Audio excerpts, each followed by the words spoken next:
Good evening, everybody. It's good to see you, and it's good to be seen by you. Welcome to the show. I, of course, am the one and only Bill Sylvie, aka the Dungeon Delver, coming to you live, loud and clear on a Tuesday evening, and we have a bit of fun for you guys.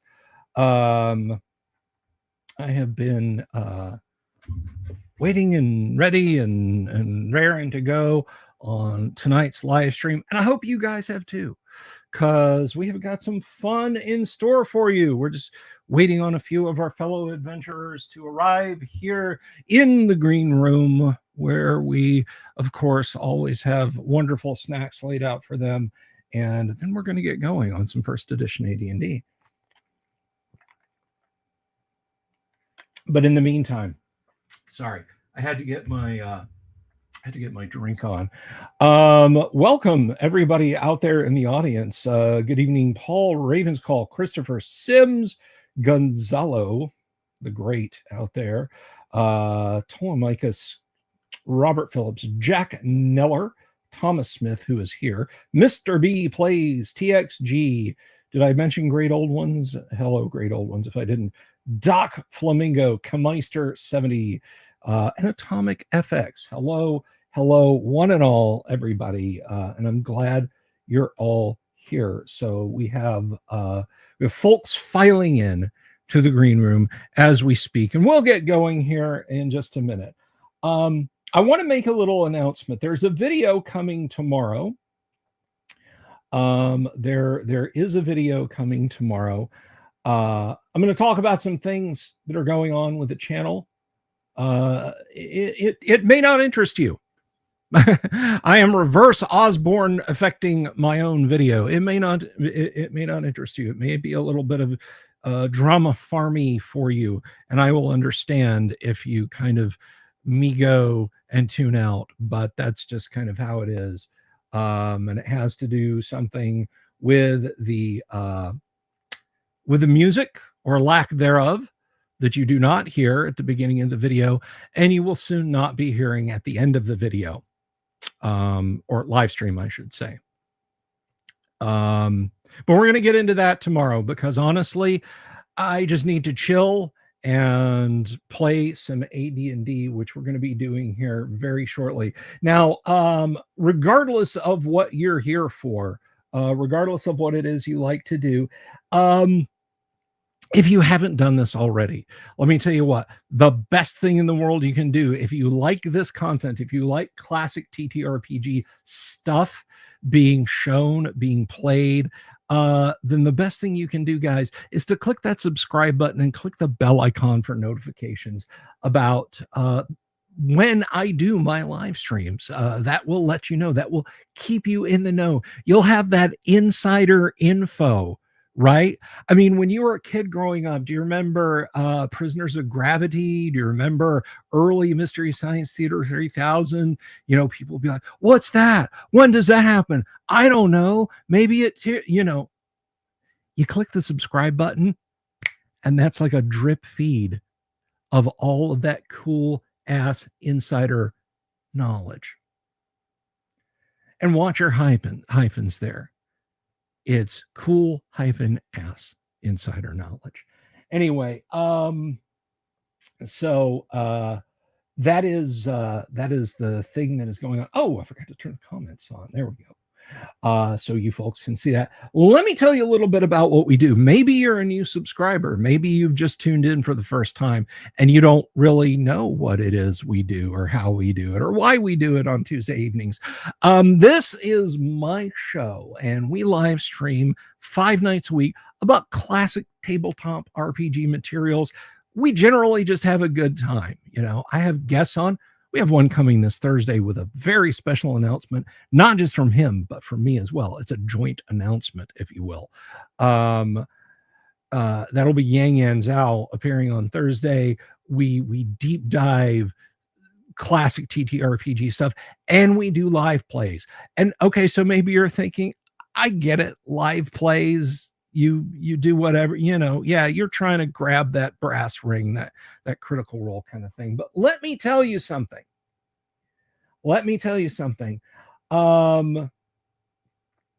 what we do here when we actually play is we actually play. We roll the dice out where everyone can see them. And guys, 10 minutes into tonight, we could be creating brand new characters for these players and starting a whole new adventure. Why? Because there could be a TPK. Because guys, there are no script reads, there are no table reads, there are no script writing sessions, there's no story arc that we plot out weeks in advance. The dice decide what's going to happen. And your death in 5 sessions was totally planned. Well, well, but anyway, so that's how we roll around here. We actually play. And more to the point, guys, this is something that I want you guys to be acutely aware of. I want you to be acutely aware of. I want you to ask questions about what we're doing and how we're doing it. If maybe you've never played AD&D before and you're curious about why things are going the way they are, maybe you have, and we're implementing rules that you never used at your table. Maybe you just got a good question for whatever reason. Ask it, and I will answer the question for you. And if I don't answer the question, one of my players might answer the question. And if one of the players doesn't answer the question, somebody in the live stream chat may have the answer for you even before I or one of my players do, because I have the smartest and the best looking audience of any 5-night-a-week classic TTRPG live stream shows on Twitter, or rather on X or on YouTube. And I will kill on that hill.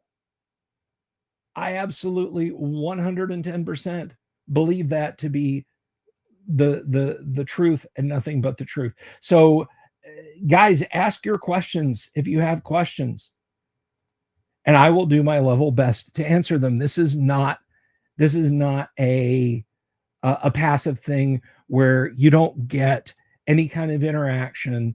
It's just TV. You're just sitting on your couch, just chilling out. But if that's what you want to do, you can do that too. We're pretty easygoing around here. We don't mind it at all.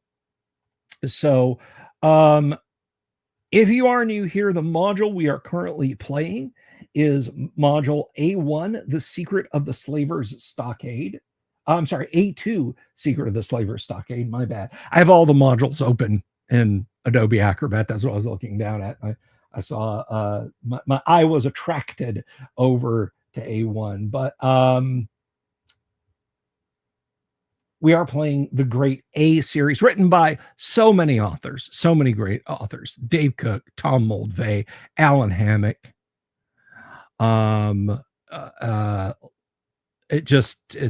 It's too many to mention, really.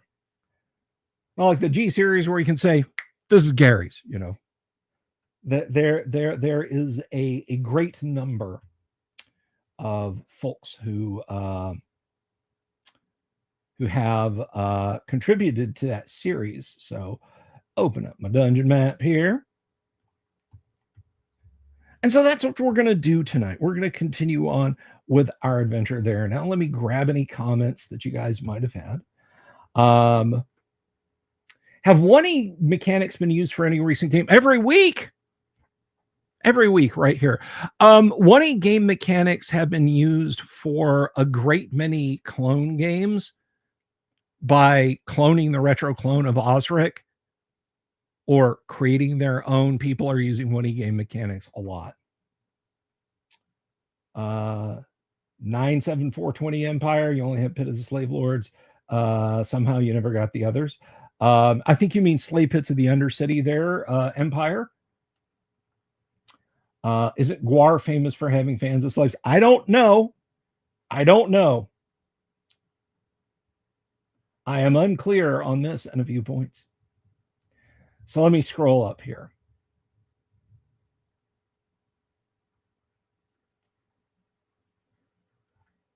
Let's see. Hi, Lord Misfit. Good to see you. Someone built a Dragonbone remake that uses Wi-Fi to query a site that does quantum number generation. That's very neat. That is very cool. If you guys don't know what TXT is talking about, the Dragonbone wand, that's not something you might find in your Ren Fair going older sister's dresser drawer. No, it is a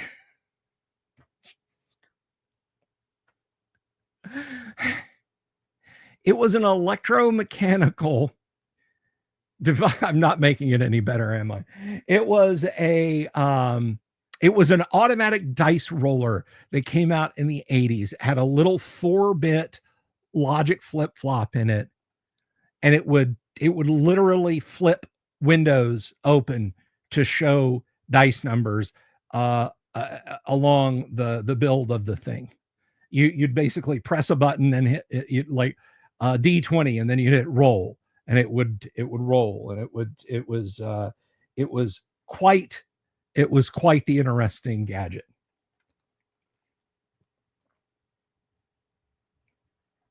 Now, we have to pay homage. We have to pay homage to sponsors, and Tim Imholt brought this up.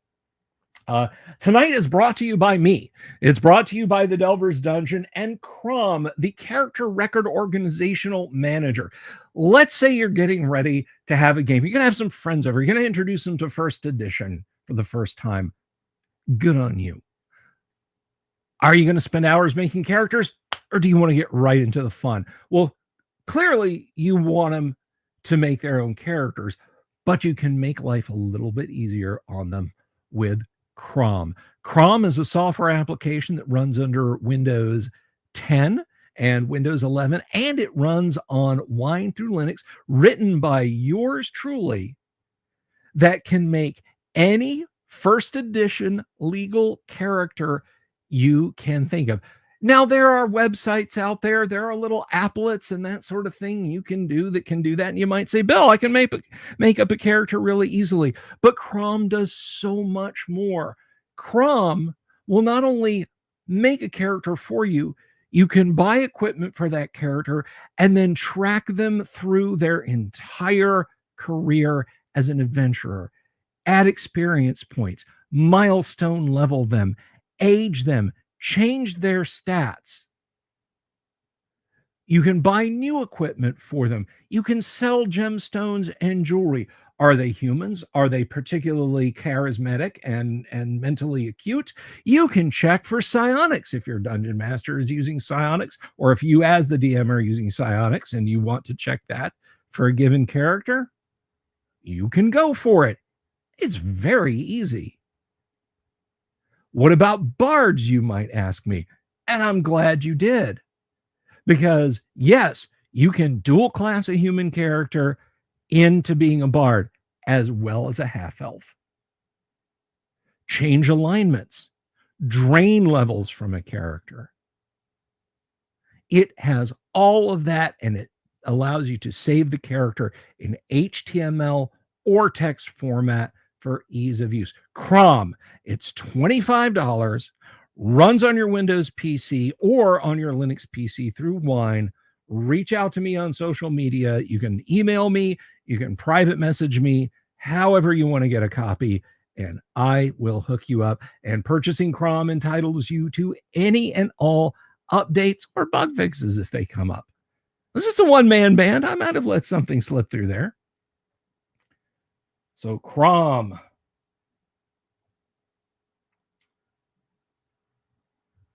And by the way, maybe $25 is a little too rich for your blood. I get it. These are tough times.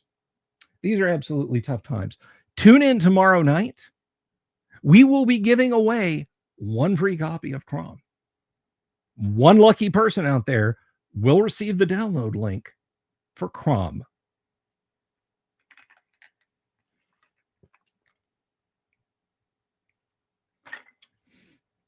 Klingon developers never release software that escapes.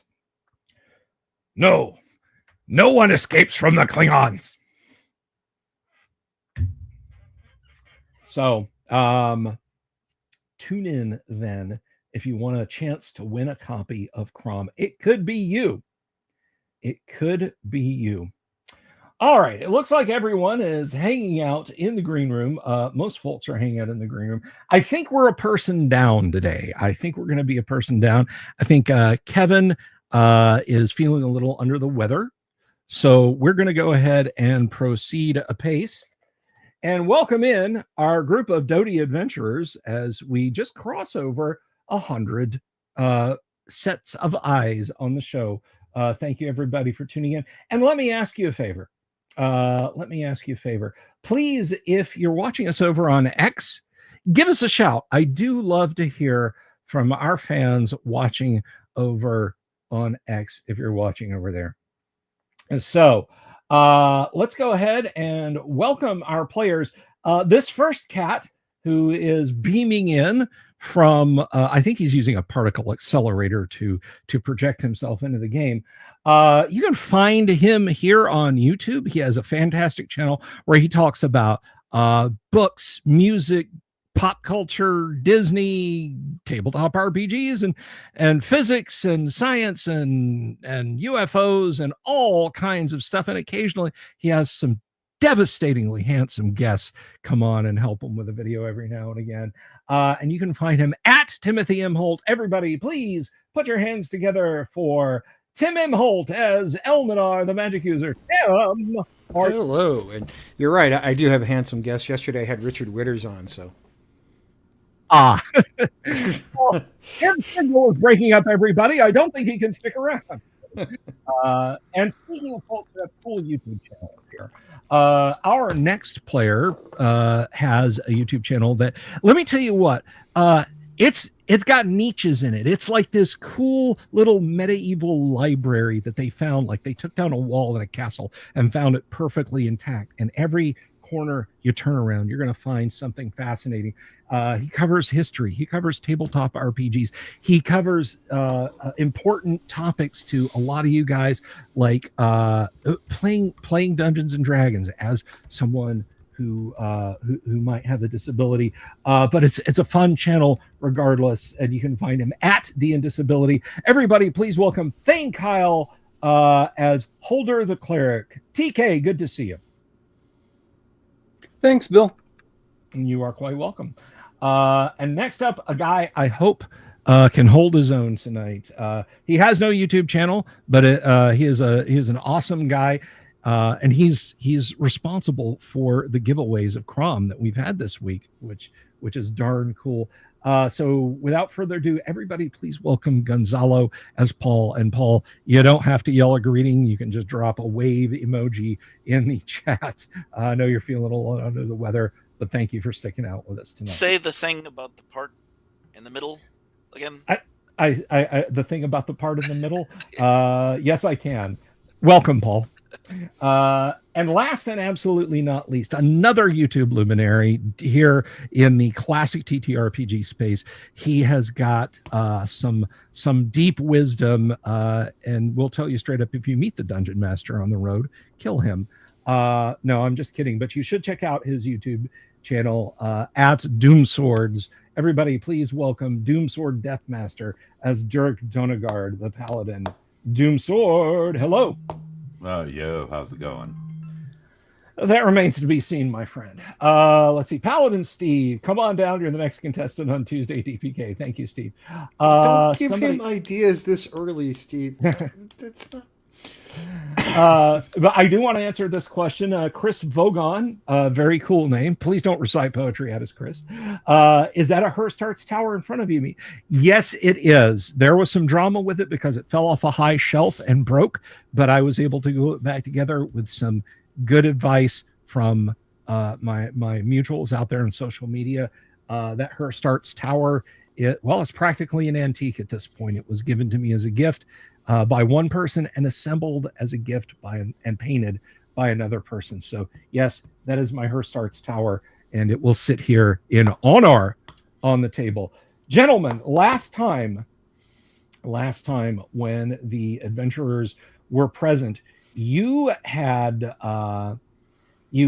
fought your way through some goblins in a barracks area there in the dungeons beneath the Slavers' Stockade. you'd forced your way into a room and found, sadly, at the edge of its existence, a large lizard that clearly the goblins had been torturing.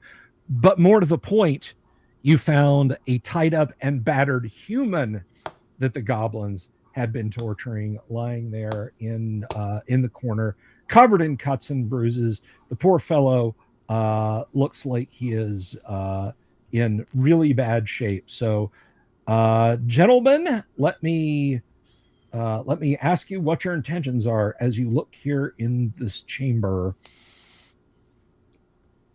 I will start looking around for, if there's any way to just get the. He said he's gagged. Yes. I'll try to take the gag off him if I can. Yeah. He's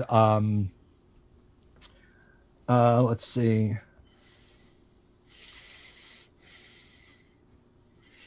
Yeah, so there's there's a fellow. He's bound and gagged.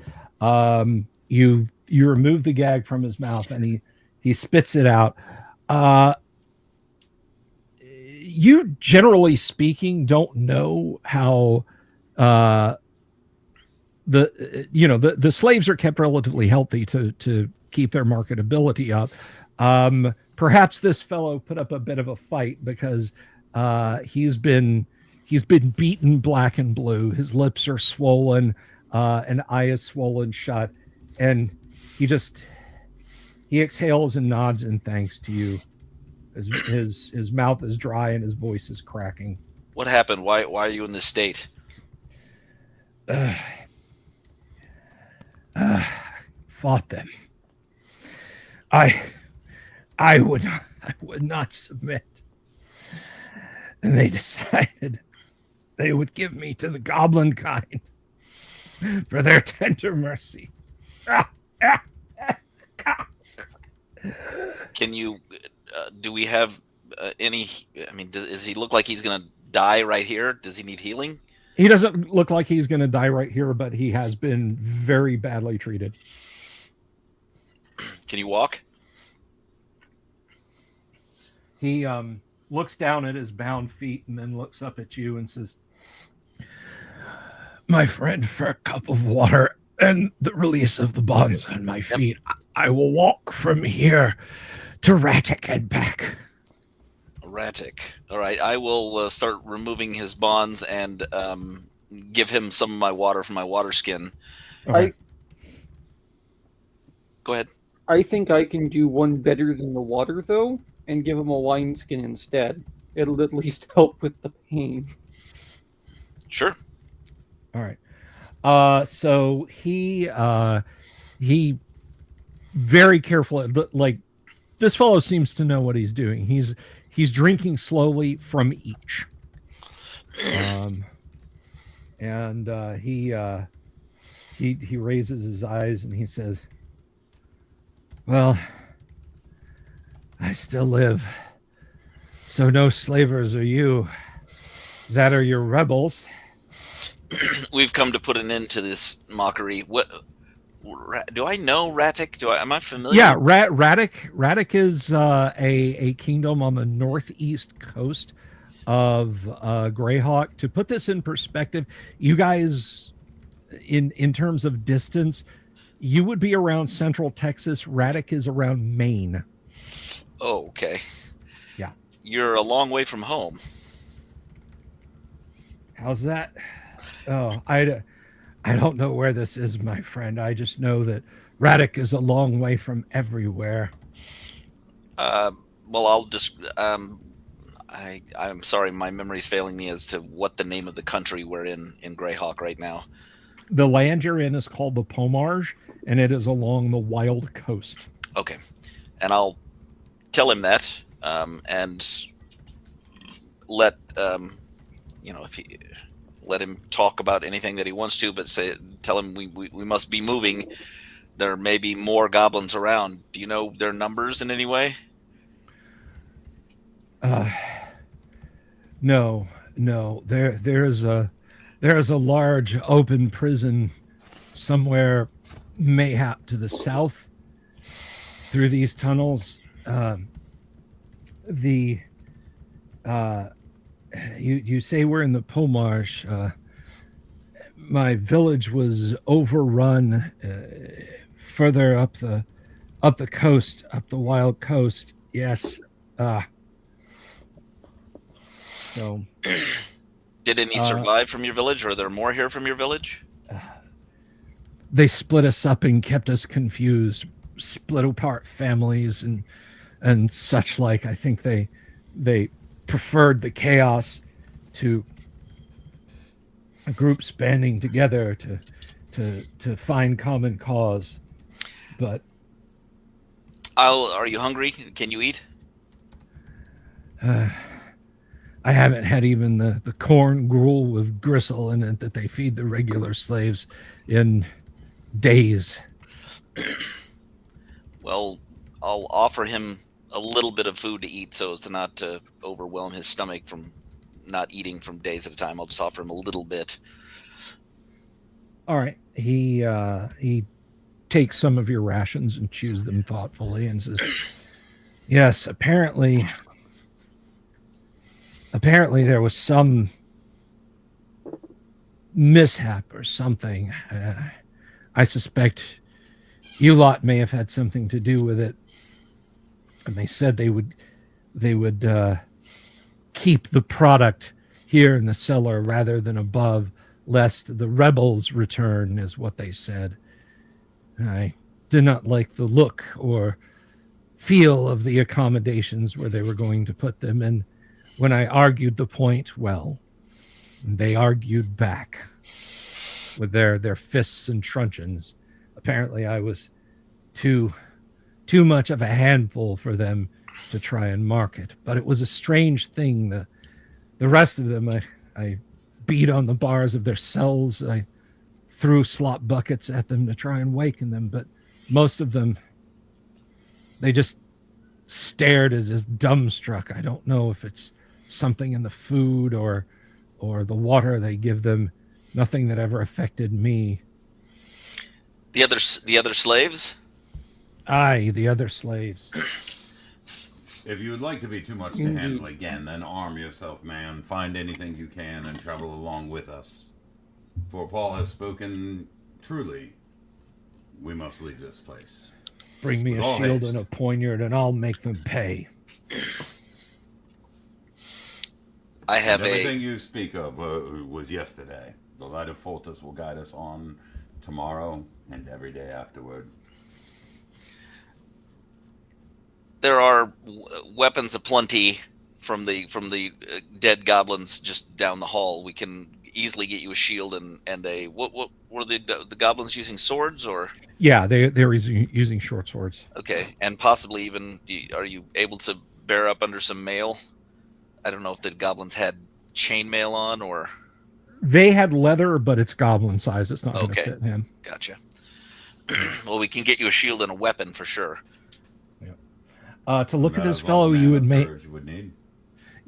him an elf or a half elf by his look, and he kicks around and finds like he seems to know his way pretty well around blades and such. He goes over a couple of shields, tosses some wooden ones aside, picks up a metal one, feels the heft of it on his arm, checks a couple of the weapons, arms himself with like 3 short swords and a couple of daggers. Kind of gives you the feeling that if he's going to die, it's not going to be for a lack of fighting back. Good. I guess we should. I mean, there's not likely to be much of use in here if they're keeping him in here. So I guess we should head on once he's armed. Indeed. All we can do. Unless you guys want to search this room. Well, last time, was it this room I found a secret door in? No, it was not this room. You know what? I will show you guys where you're at if you'll give me just a half a second. I will. Sure. So hang on one second. I'll happily do a pass for secret doors as well, since I have like a 3 in 6 chance. Gotcha.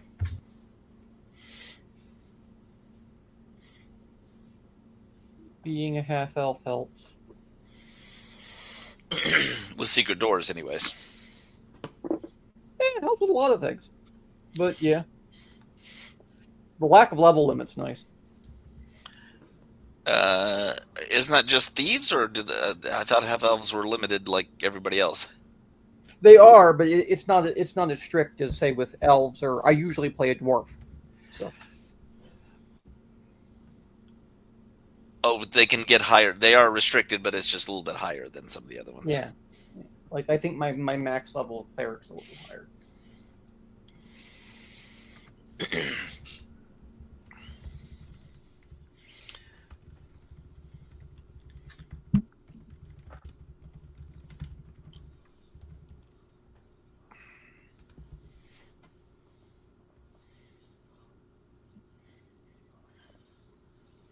I can't quite remember where.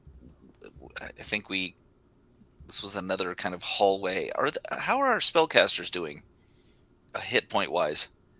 I'm okay. I'm only 5 down, but I got 2 pure light left. My chant is now effectively ended, I guess. I was still chanting last I checked, but Elminar got rather seriously hurt, didn't he? I've used what healing I can, but yeah, he did. What was I down to? I think at one point you were down to like 3, but I don't remember what you're currently down to. Okay. All right, gentlemen. This is the room that you are currently in. And your search for secret doors yields not holder. Okay. This room is solidly constructed. Even the engineer throws in, and he's looking for any potential chinks or alcoves that the goblins. The engineer? Yeah. No, Oh, the yeah, engineer's not dead. Oh, Oh, I thought he was. I'm pretty sure he died. I thought he died too. The He guy went down that to the you. goblin. Yeah, the goblins killed him. Yeah. Did he? Okay. Yeah. All right. That was If you guys say he's dead, he's dead. Well, I mean, I'd love him to be alive, but yeah, we couldn't get to him. We decided not to raise him because he sort of paid his, or not raise him, but not lay hands to prevent it. oh because yeah.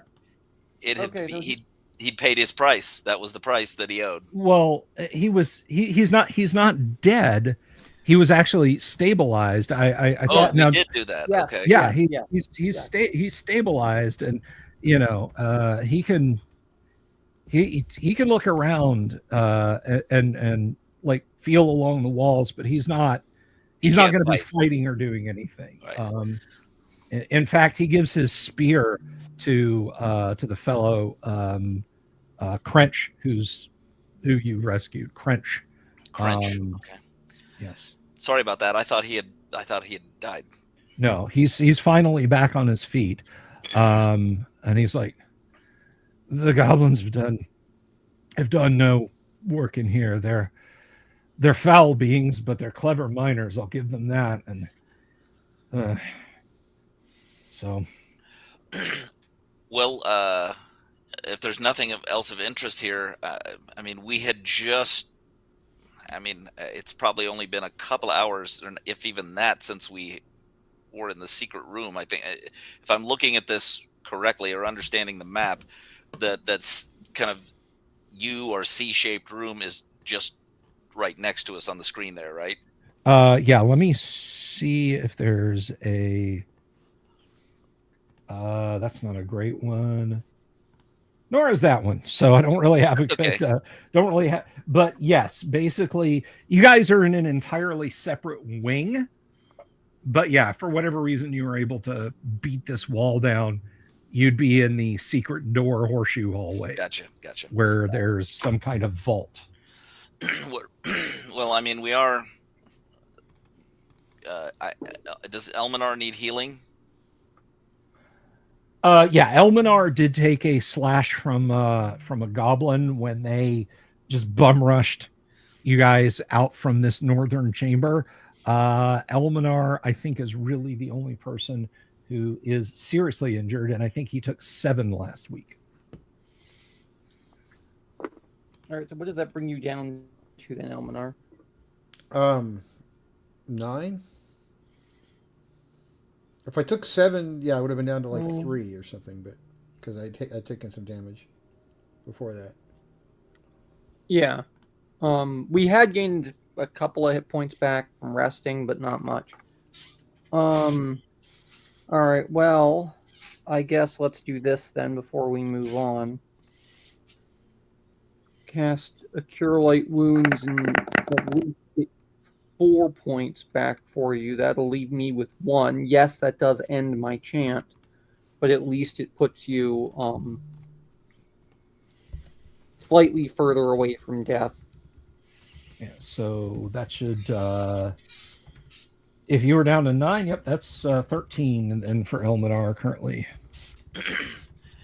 I'm doing pretty okay. I'm at 36 from 43, so I'm fine for now. And I guess we should head on then. Dunagar? Indeed.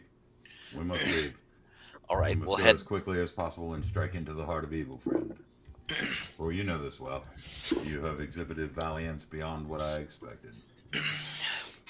So at this point, the engineer looks at you all and says, in this condition, I would only slow you down. I would be more of a burden, and I certainly don't wish to die at the hand of the goblins and the rest of the prisoners here. If you will leave me my crossbow and quarrels, take all others, and then come back for me before you quit this place. You can burn it to the ground for all I care once we're out. That's fine by me. And we would do that anyway. Do you have rations? I think we snagged him some food out of the kitchen or something. Yeah, I mean, he's hoping you're not going to be gone for days and days. But right. Well, anyone who had seen me fighting with you is no longer amongst the living. So if I need to, I can make my way around and scavenge up something to eat should I need it. No one will call me if there's... When we return, we will knock 3 times. If you hear not a 3-time knock, then fire your crossbow immediately. It's very simple. Well done, man. And good luck. Focus, thank you. And with you. He sits very uneasily back on one of the goblins' beds and loads and cocks his crossbow and nods grimly to you. We'll be back for you. And I guess we'll head out back down the hallway the direction we came. Okay, so let's go back to camera. Do we have a good... Yeah, so you guys are actually now coming towards us. Oh my God, they're coming right towards us down this hall. And you're back to this gallery here. So you can go to the west. You know what's east. You know that directly in front of you are the dining halls and kitchen areas and the other room you looted. So what direction, bold adventurers? Okay, and just as a little reminder, right, they came charging down from both ends of that hall. The one that would be on my far side, the farthest away from me, looking at the screen, that's where we came from, right? Yes. So you guys just quit this room. This room was empty. This room you fought some goblins in. In fact, there's their corpses still, and the goblins had rushed out of this room and fought you here. So you basically fought 2 groups of 10 goblins, some from this chamber and some from this chamber, but none have come at you from this direction. Right. Well, so the idea would be to go out and make a right. Looks like there's some unexplored area to the. It's on the left of the screen, but it would be to our right. Yes, I agree. So you're talking about coming back to this hall over here and then going south and trying to force these doors, or one of those doors? I think it is right. It's imperative that we continue in the direction that Yeah. we have yet to explore. Alrighty.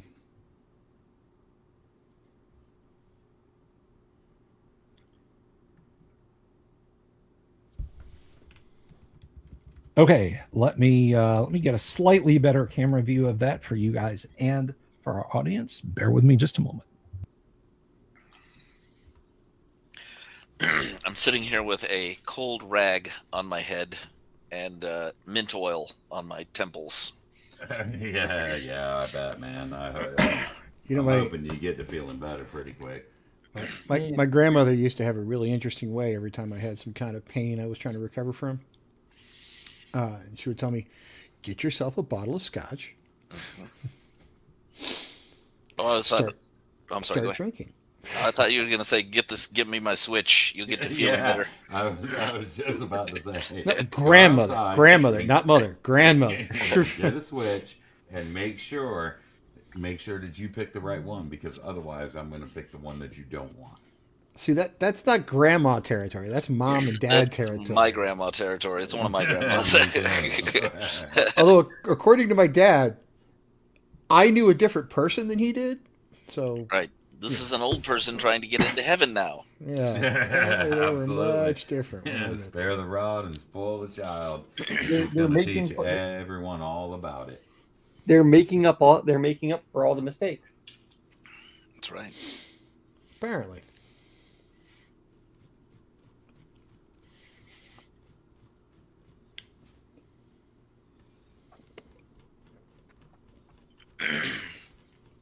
Yeah, thanks for showing up tonight, man, Gonzala. No big deal. I'm just sitting in a chair. It's easy when you're not having to work, and this are two totally different things. I agree with that. I paused work for this, and there was no great loss. We have a white German Shepherd that is. This is the first time my brother took him for a couple of days because we're having our back deck worked on, and we just happened to get sick at the same time. And he's never not been around us before. Like, this is the first time he's not been away from us at night, so it'll be interesting for them. Okay, guys. So let me see if we've got a good camera view there. That's not bad. That one is not great. But anyway, so this is the first door on your right as you are going south. It is right there. What do you guys wish to do? Are you going to try and force it open, or? Yes. I'm done listening and trying to be a thief. I'm just. There's been massive battles. We're not surprising anybody. I'm kicking it in. Okay. Well done.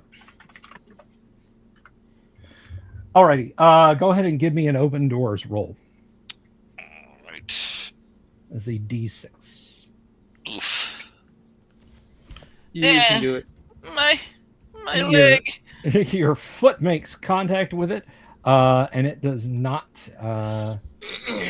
Boom. And you can keep trying. Oh, I mean, I might as well try again. No reason not to if I can keep trying. So I'll try it again. That does it. There you go. Finally, after a third blow, the lock splinters, and now I need a much better camera angle than what we have right now to show you guys what you're looking at.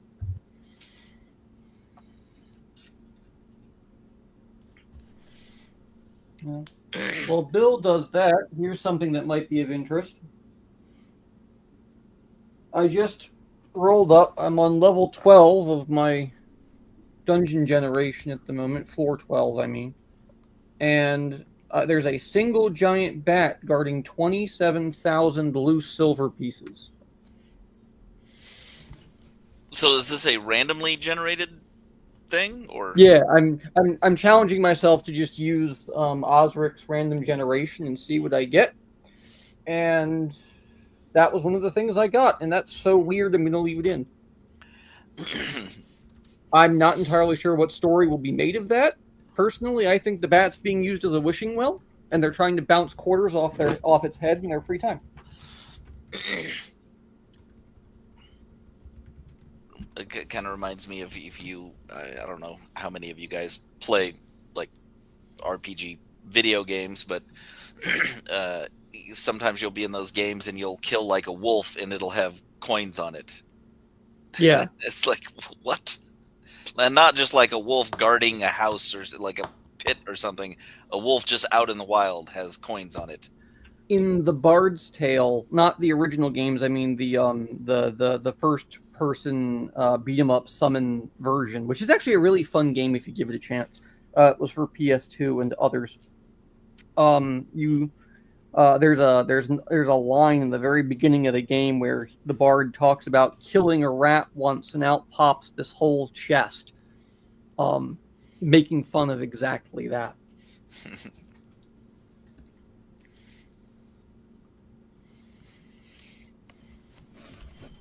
I have been replaying because everyone else paid for the redone Oblivion. I've just been playing the original Oblivion. Not I didn't pay for the new one. And I have got to 44th level. I've done every quest in the game, become the head of every guild in the game. I have one more level I can get, and then I'm saving the Oblivion quest to be the very last thing I do in the game. I don't think I've ever gotten a character that high a level in the game before. Cool. The thing I like about Oblivion better than Skyrim is that if you just want to go blow off some steam and fight things, the dungeons respawn much quicker in Oblivion than they do in Skyrim. I didn't even realize they refilled in Skyrim, frankly. I don't remember ever going back into one and having it been refilled. It is sometimes nice to have a game where you just get to slaughter things. That's why I always go back to Doom. It is. You are absolutely... It's why everybody loves Zombicide. You can't feel bad about killing zombies. You know? One of my favorite Super Nintendo games was Zombies Ate My Neighbors. That was a great game. Isn't there one for phones that's like Zombies versus Plants or something? Plants vs. Zombies is actually pretty Plants... fun. I love playing it while I'm waiting in the airport. Yeah, my daughter played it a number of times, and she's like, this is cool. The original of that one, what was it, 1999 or 2000 or something, was the first time I ever played that game. It was sweet. There was I'm trying to remember what the name of it is. Left 4 Dead. Anybody ever play Left 4 Dead? I loved Left 4 Dead. Left 4 Dead and Left 4 Dead 2 were absolutely phenomenal games. Yeah. The new one requires online play, and I wanted couch co-op with my boys. It was very disappointing. Yeah, is that Back 4 Blood? Yeah, Back 4 Blood. That is not well received. All right, so here we go. So let me describe this room that you guys have just entered, because it is not a bare, empty room. Despite me having had a month to get around to this, I apologize. I have not, and I owe a big apology to my audience and to my players for not having this thing as fully furnished as I might be. This room is filled with individual cells. Down the middle of the room, there are 2 rows of cells, each 10 by 10. Over on the sides of the room, on either side or either end of the room, are 3 large 20 by 20 cells. And there are persons of every breed and every walk in here. The room is divided into cells of metal bars, each roofed off with crossed bars. There are slaves in each cell wearing only simple cotton garb. Most cells appear to hold 2 to 8 slaves each. Rising above the cells on the east wall is an overseer's platform cut out of the stone wall. Um, so, what will you guys do? And I should point out, none of them react to your entry. Are there overseers on the platform? Are there overseers on the platform? Why, yes, Tim, there are. They are looking at you. They have heard the door being bashed on, and they are glaring down at you. So let me tell you what you see on the overseers platform.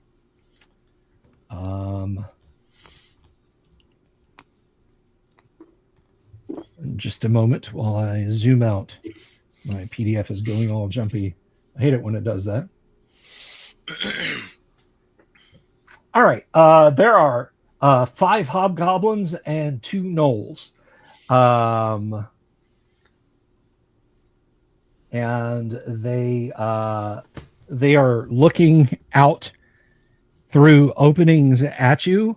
And you can tell by the action that's going on in the Overseer's platform that they're getting ready to greet you guys. So let's go ahead and get declarations, and we will start at the top with Tim. What is Elminar doing? Well, assuming that they're not going to greet us in a friendly fashion, which they're probably not, we're at the doorway at the bottom of the screen, and they're off on that platform to the right?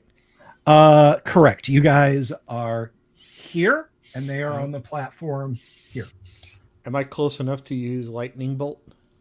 Are you close enough to use lightning bolt? You absolutely are. You can observe some of them through one of the holes cut in the stone. Let's see. So lightning bolt, and that looks like it's far enough away. It's not going to come back at us. So. All right. So lightning bolt. Let me get my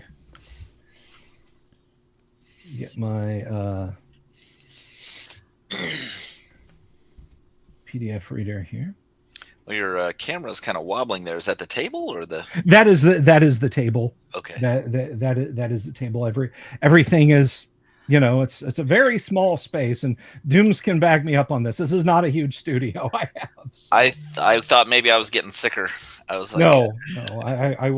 I will endeavor to minimize.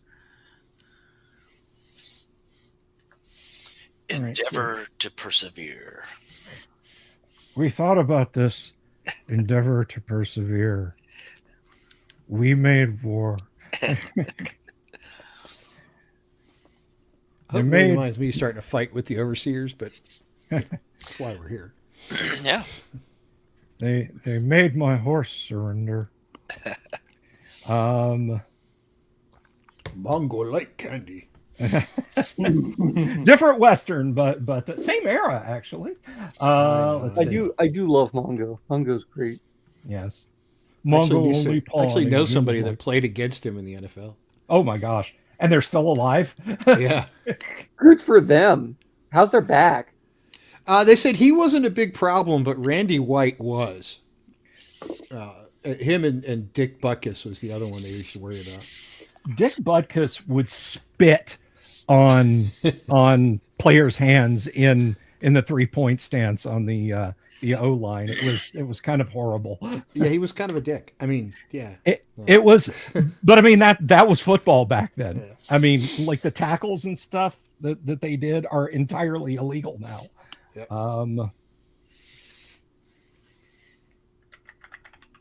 Randy White had the best answer ever to a press question a couple of years ago, because living in Dallas, you still see him on the news. He asked if players today if he could survive in the league today with the rule changes, and he said, "Nope, but the players that play today could never have survived in my league."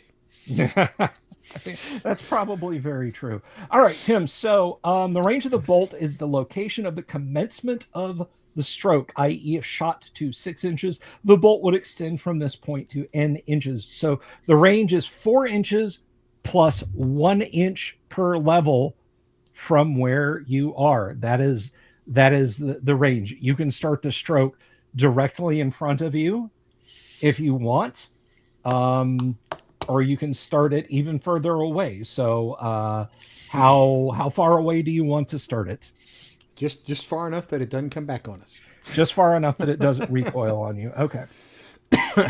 All right, so Tim is casting lightning bolt, and we will figure for distance there. How about Holder? What is Holder doing?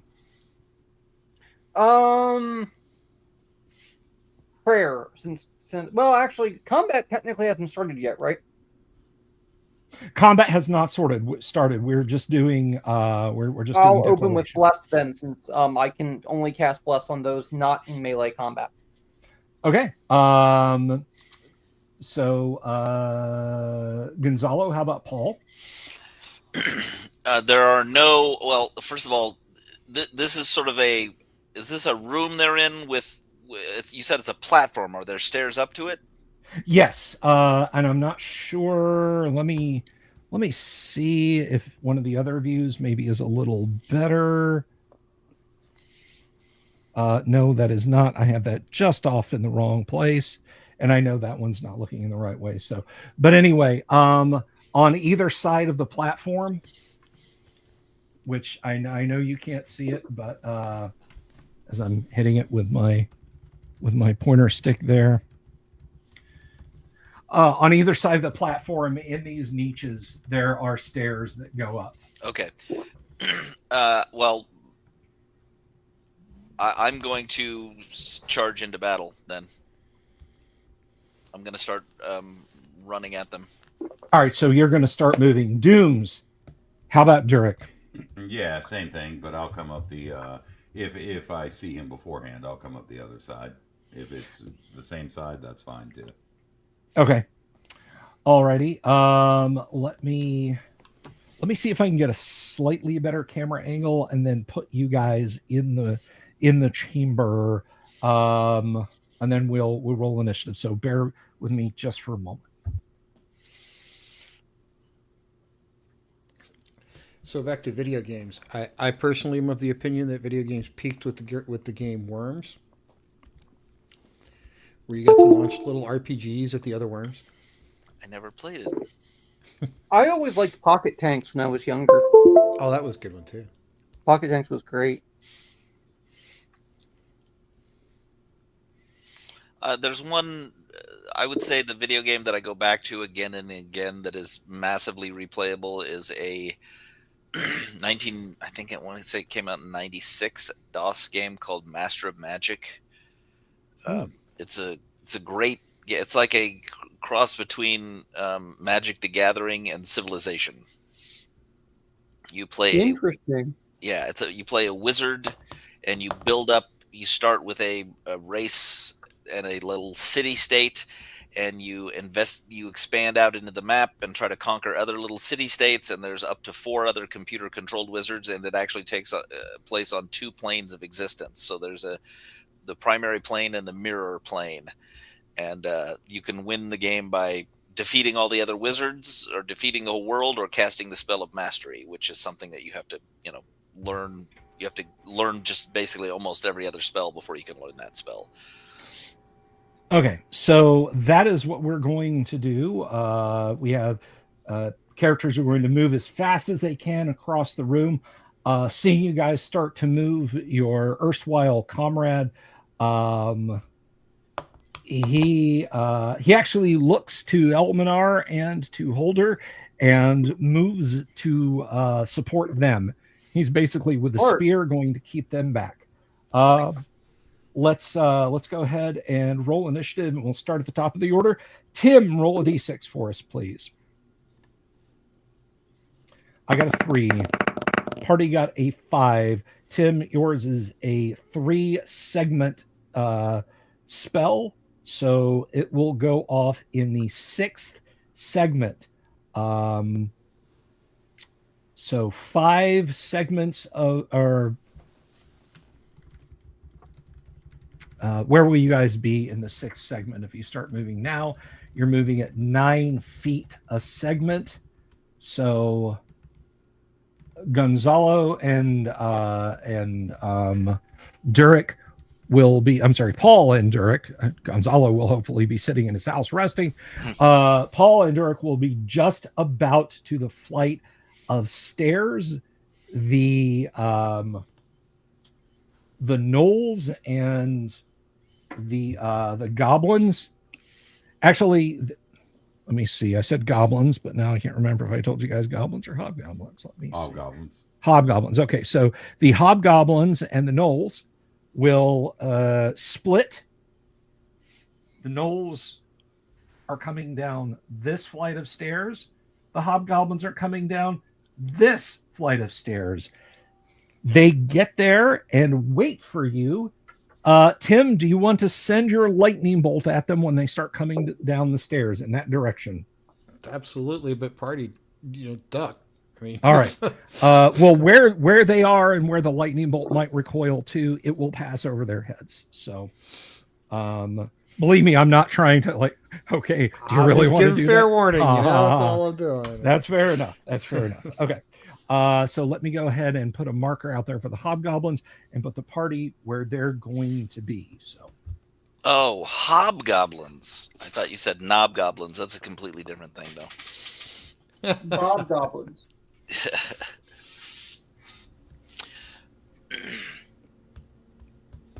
You were talking about football, and well, it's not actually. I don't know why. It doesn't actually have anything to do with football. I was thinking that did Dan Blocker play football? The guy that was on Bonanza. I know. No, I know why I'm thinking of it, because his son was in that movie we talked about last week, Midnight Madness. Dan Blocker Jr. was in that movie, and they were all kind of frat boy football players. Their team was the scavenger team that he was on.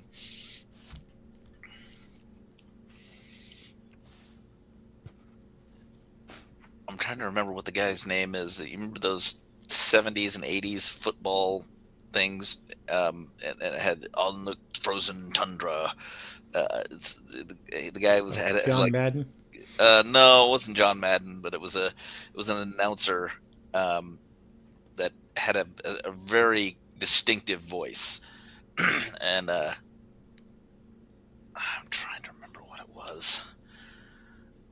It was like it's not. What was it called? It was something. It was Somebody's got to know. Come on. It's like a weekly football program that they used to have on NFL Films or something, I want to say. Pat Summerall. No. I will just say this. Tundra of Lambeau Field. John Facenda was the man. John Facenda, NFL Films, man. Yeah, I think that's probably who I'm the thinking. Autumn Wind is a Pirate. Yep.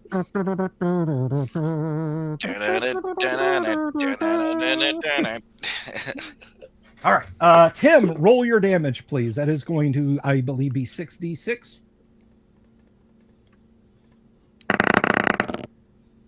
All right. 23. And 23. Okay.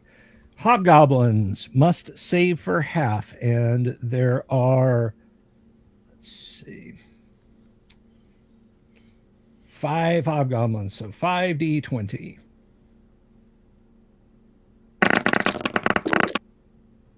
Two of them make their saving throws. It is entirely irrelevant. All of them char and die.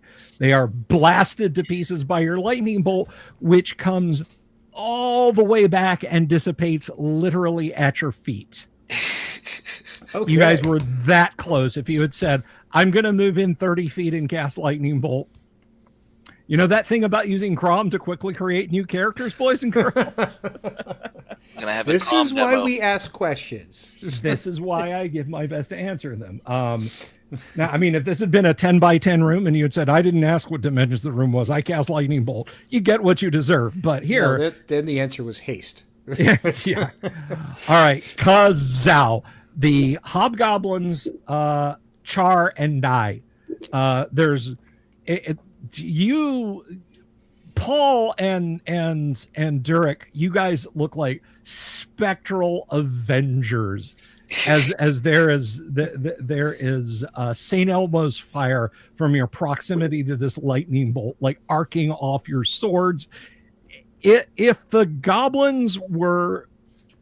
hobgoblins were still alive to witness it, or if the slaves around you were sensate, there'd be people like cheering or screaming as you run up this aisle and cut loose with a bolt.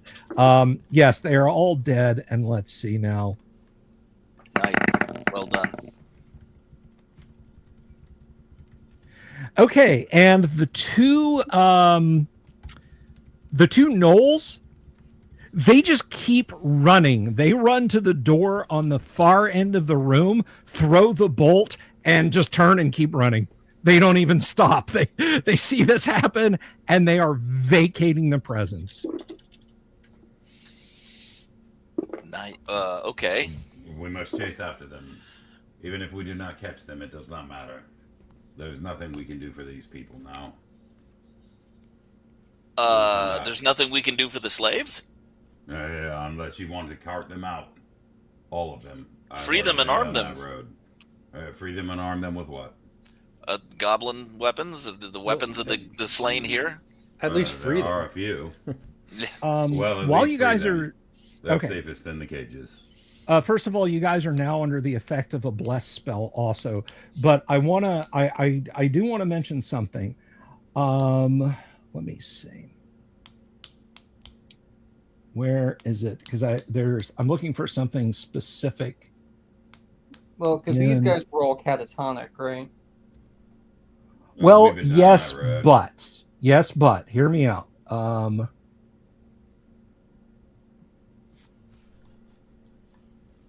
Okay, in one of the cells, the rest of these folks are just kind of sitting and staring. They're breathing. They don't look injured or in distress. They're just not moving.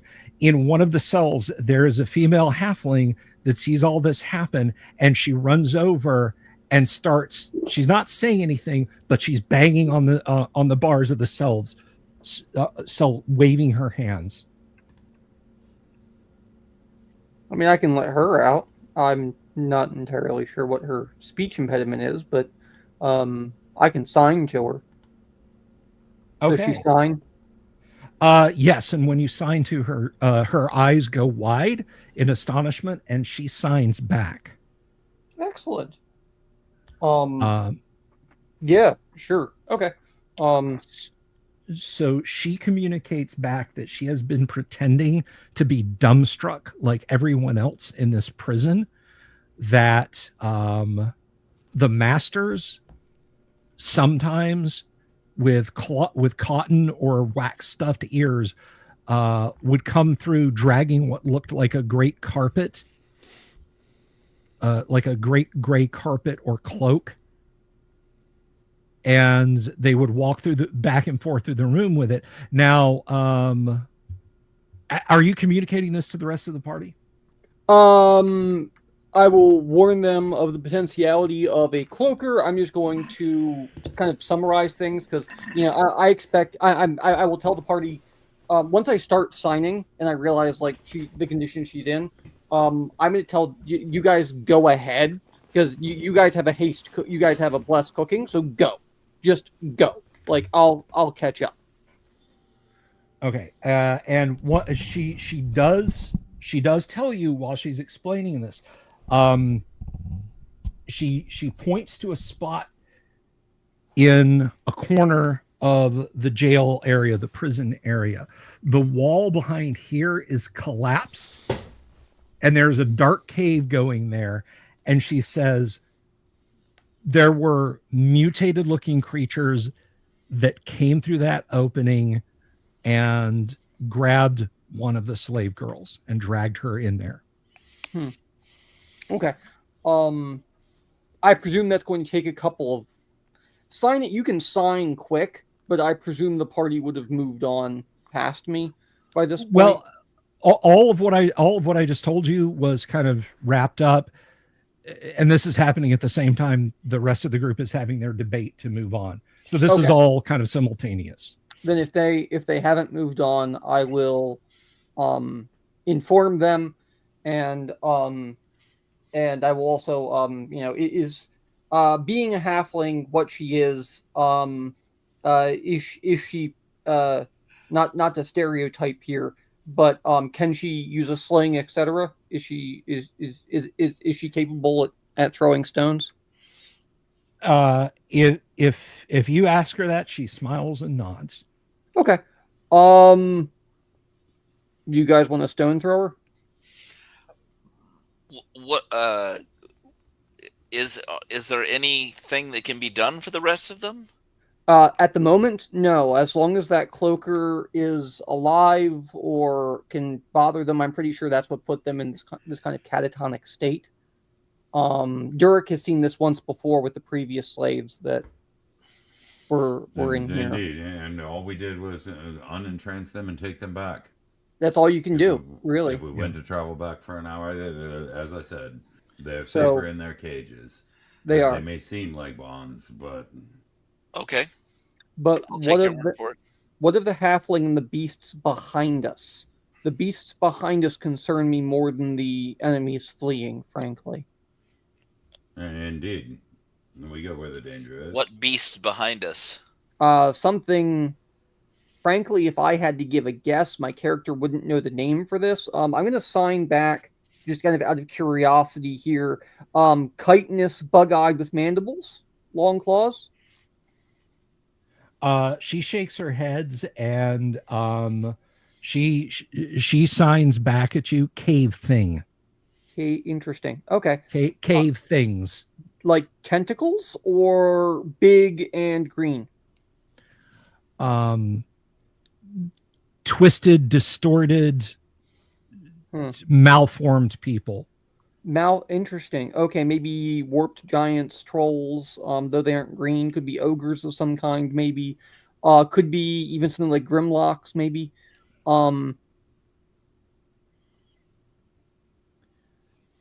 What do we think, guys? Foes fleeing ahead, but definite Well, I foes thought behind. We were gone already.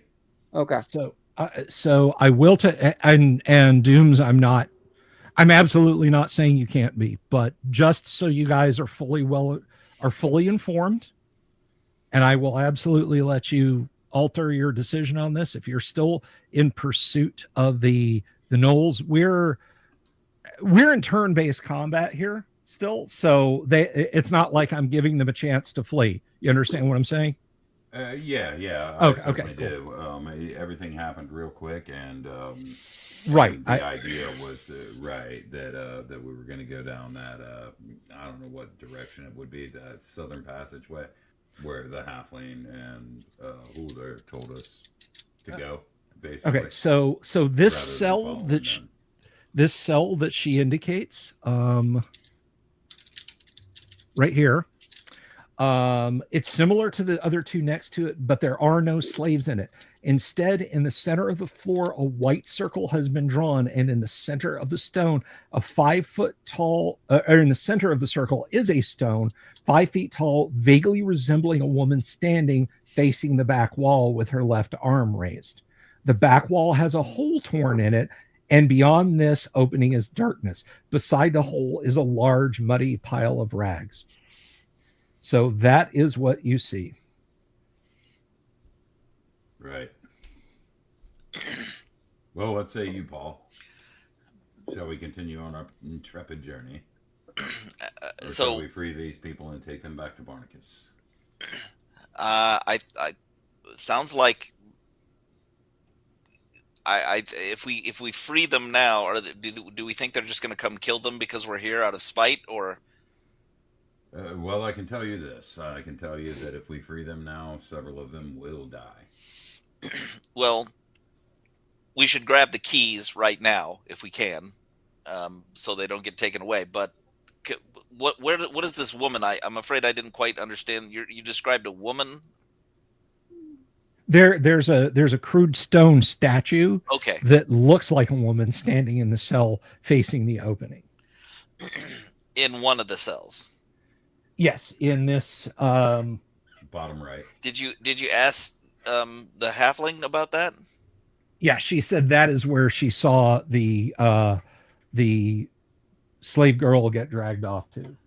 She's never seen right this by the statue, cave things. presumably. Okay. And the girl, she signs to you, Holder. The girl that the cave things dragged away was not affected by the cloaker's sonic effects. Okay, so if anybody's immune, they get culled. Possibly. And by the way, this is both metagame knowledge and in-game knowledge for you guys.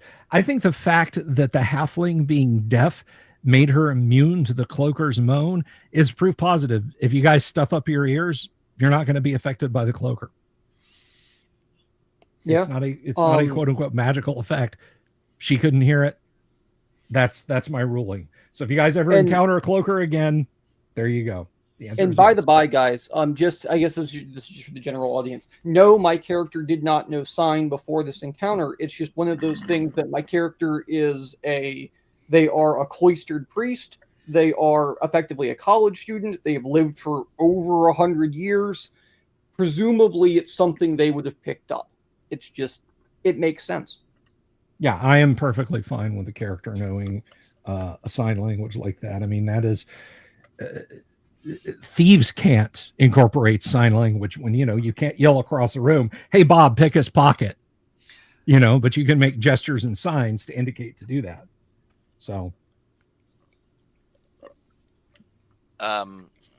So this cave extends at the bottom of the screen there. That hole, that archway is actually a cave, correct? Yes, that is correct.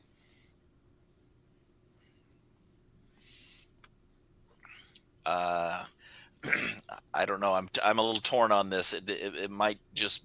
I mean, it sounds like they are taking slaves back there for whatever. Indeed, it does. Unholy purpose. Paul.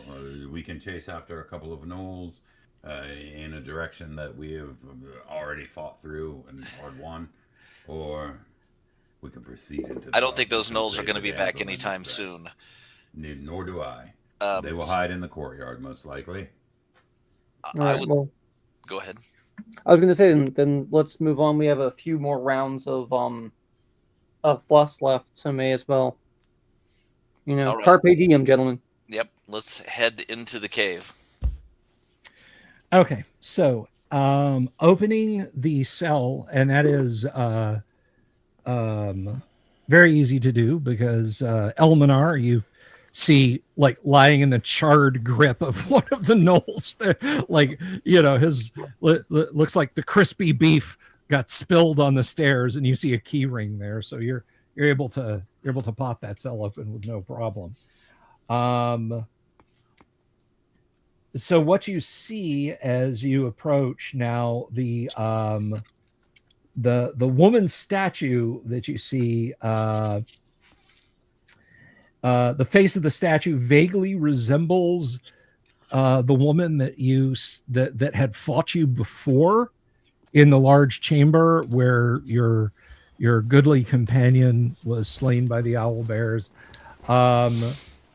Yes, this thing resembles her. It's been given a set of fangs, a carved serpent for a tongue, and worms for eyes, and they're actual worms, like actual worms have been placed up there. This batch is dead, but yeah. As you approach, idolatry does not scare me. As you approach the cave, the pile of rags beside the cave entrance, it moves, levers itself up on its elbows. It has no legs, and its arms are like almost as long as a troll's arms, with double opposable thumbs on each hand. And it says in a gravelly voice, "Be ye the thrice cursed messengers? Woe to the world now! Oh, the end is near. Oh, the end comes, and it is time for the end now. Oh, woe and darkness." And just kind of goes on and on like that, lamenting. And woe be to you, fiend. Woe to me, woe to you, woe to her, woe to him, woe to she whom we worship. Hey, Bill. Yes. Woe to him of earth and sea. No, sorry. What is it? I'm afraid I didn't quite catch what kind of creature this is. You don't know. Okay, it's okay. it's a legless being. It looks like it never had legs. It's got double jointed arms that are 4 feet long with 2 sets of opposable thumbs and a mouth big enough to slide a pizza in horizontally. It's the kind that Dooms wants to stab. Yeah, but it's not grabbing us or anything like that. No, it's not attacking you. A simple illusory trick.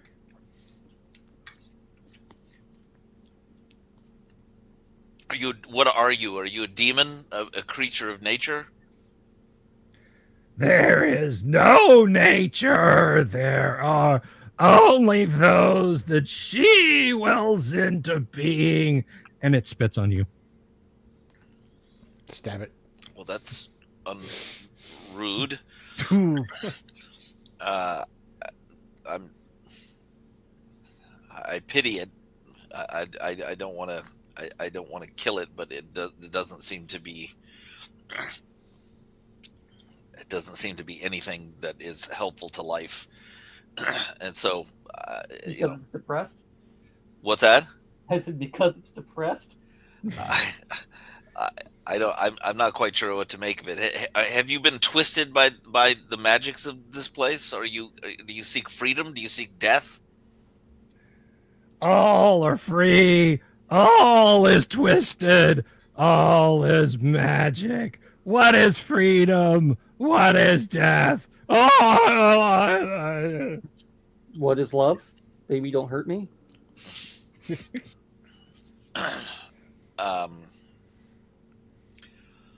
Well, I don't see any reason to just outright kill this thing. It's more trickery from the overlords of this place. We must be gone. Yes, we'll Yeah. leave Who it knows what has behind. happened to that damsel?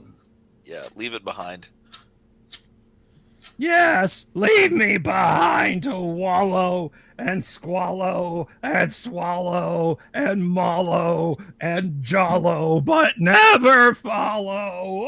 Oh, woe is me. It just kind of goes on like that, it's nonstop. That's what she said. I'm gonna sign to the little halfling girl, and was this what she saw? Yeah, one of them. This This thing is always here. There are others similar to it. Okay. I will also. I think it's worth asking then. Where did they take the? Where did they? I'm going to try and hold back my repugnance at this thing. Where did they take the ones whom the cloakers could not affect, whom the big cloak things could not affect? Sometimes what happened to them? Sometimes the goblins take them, Mm-hmm. and they don't come back. Sometimes the cave things take them, and they don't come back. In this case, we have a cave thing who has taken someone who will not come back if we do not make haste. Well, that's why I was asking the cave thing. Like, where? Sorry, yeah, I'm asking the cave thing. Where do they take the? That's my. She points back into the caves. Yeah, no. Yeah, she does. Yes, no. The guy that's pissing and moaning. Him. Oh, he offers no helpful information to you at all. Oh, okay. God, I've never wanted to kill somebody so mentally handicapped in my life. and this is coming. Oh God, this is coming from me. Yeah, I got nothing. Let's move on. All right. So, and this makes me sad because things have been so upside down. I didn't have a chance to lay down any beautiful cave Dwarven Forge pieces for you guys. And so you are in a gallery of caves. It goes in, well, before I get into that, this tunnel goes in about 20 feet, and there is a branch tunnel to your immediate left, but it does continue on to the north. So you're basically at kind of a T intersection. Yeah, so let's drop a marching order, right? Is it me and Paul up front with a torch? Yeah. Paul's torch, assuming, or is Yeah. it somebody within provision in front? I can carry a torch if need. Actually, I can carry. I have that pot with light, so I can carry that if you prefer. Yeah, I think that would be more useful. That way, neither one of us has to go. Do you? You don't use a shield, do you? I use a I do shield, use- but I don't use a oh, weapon. him. Yeah. He yeah. don't fight. Yeah. Although correct. I think I had you pretty close with that caveling there. Close. Hey guys, what's that over there? Crunch! Bring your mace down. Oops, I was cleaning and it went off. I'm sorry you eat. I'm sorry you like eat halflings. Like they you found my character's soft spot. So it goes to the left. There are two directions. It goes north and you said to the right, which I guess in this case would be east. No, it goes to the left, which would be west. Oh, okay. Okay, We so me and Patrick. Paul are up front. Holder is right behind us with the light. We're gonna travel 2 by, and Elminar is alongside Holder. Yeah, Elminar, you be with me and our new man-at-arms companion, whatever, and the halfling will be in the back. Okay. That way we're in the Right. middle in case anything awful happens. And Holder can shine that light, some sort of flashlight type of thing. Yeah, between the exactly. Two guys in front. I'm a big fan of following the wall to the left strategy of going through dungeons and just following the left wall all the way to you go I through follow everything. the right. That's just me. And it's been very useful in this place, following the right or the left, either way. But you follow one of them. Hello. Hello. Yes, I'm listening. We can hear you. Can you guys hear me? Yes. Yes, we can. Yes, we can hear you, Paul. It almost seems like he can't hear us. Yeah, we'll follow the left wall as Paul All right. suggested, departing from the right wall strategy that has worked. Test, so well. test. Okay. Hear Let me. Yeah. I'm gonna drop a message to him real quick in private. We hear you. You don't hear us. Yeah. He went away. Yeah, so I guess he'll be bouncing back to us in just a second. So you guys follow the left-hand turn into the corridor. Now you do have to go single file for about 15 feet, but you come into a large room. There are 5 hulking, malformed creatures here. They're big, muscular upper torsos, spindly legs. They have 4 arms, but one of their arms is withered. So it looks like they can't really do anything. And they look like they were ready for you. They have shields in one of their 2 remaining good arms, and they are each wielding knacked stones. Hey, Gonzalo. Okay. Yeah, All right. I'm back.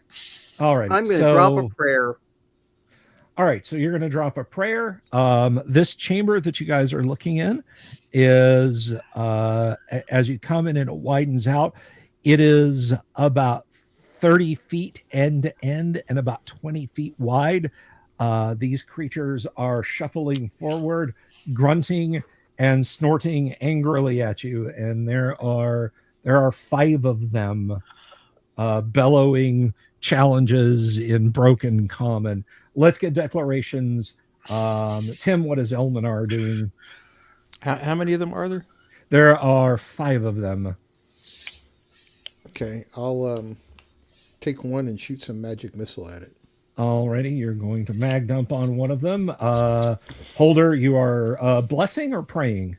The party is on like if I'm being generous, I would say the party's probably on their last round of bless. Yes, they will get this round of bless. As long as we've taken. So I'm praying. I don't have any other blesses prepped, so I will be praying. All right, so you guys will get a bless this round. Dooms, how about Durek? He's charging the guy on the right side of the on the right edge. Okay, so you're taking the right. Still standing back with a spear to defend the spellcasters. You have your new ally And Gonzalo, how about Paul? Paul will be trying to stay as near the paladin as possible, sort of kind of blocking as much space as we can. So if he's going to the right, I'm going to go just to his left. Okay, so they are close enough that we are going to be able to initiate melee without having to move to contact. Let's go ahead and roll initiative. And My go, I think. your go. Yes, it is. Not bad. 4 and a 3. Party goes first. Dooms, make your attack. All right, so I'm just straight up. I don't have to charge or anything like that. No, nothing like that. It's literally like you step forward 8 feet and this thing is in your teeth. Yeah, I'll jump in his face. All right. AC 9. Armor class 9. Let's see. That just hits, actually. Oh wow. Is it large?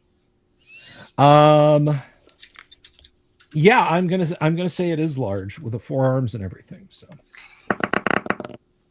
4 points of damage. So 4 points of damage. He does not like that.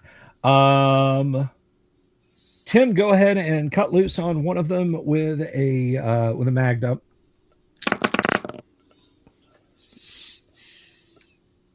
Alrighty, so you blast 5 plus 1. 5 plus 1. And I'm actually, let's see.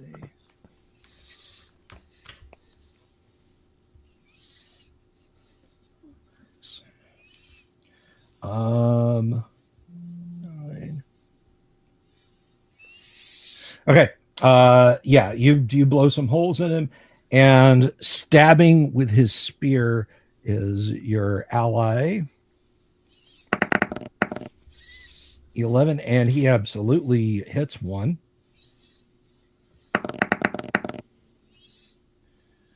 And yeah, he rams his spear into it. So this thing is attacking. Each one of them attacks twice. So we're gonna go. Do I get to attack? Yeah. I'm sorry. Yeah, you get your attack. Go ahead. Okay, which is none of them have gone down yet, right? None of them have gone down. Am I yet. near one that has taken a significant amount of damage? Yeah, actually, the one your new comrade damaged. Well, no, I'll say the one that Tim hit with magic missiles is equally damaged. So pick your poison. So I'm going to whichever one is closest to me that is reasonably damaged. I'm going to try to attack. So okay. Oof. 7 with your 2 hit bonuses and the bless. That becomes an 11. That is actually a hit. Oh, okay. Well, and these are large, you said? These are large, yes. So this plus 5, so 11. 11. He did not like that, and that was the one that Tim had hit for. How much was your magic missile throw, Tim? Was it 7? Yeah. 7. I say 7. Yeah, that one looks really, really badly injured. But they get their counter attacks now. Boo. So here's 2 attacks on Dirk. The 18. Open the Dungeon Master's Guide here. Because we have charts, guys. We have charts. I have a 0 for what that's worth. Alrighty. Attack matrices. This guy is 3, and he got an 18. He actually gets in under your shield with the first attack and does 4 points of damage to you. Ready? The second one to attack you. Oh my god. So let's see. 17 hits you and 20 hits you.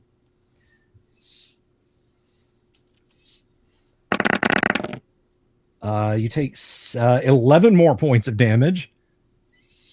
Gonzalo, you've got a couple attacking you.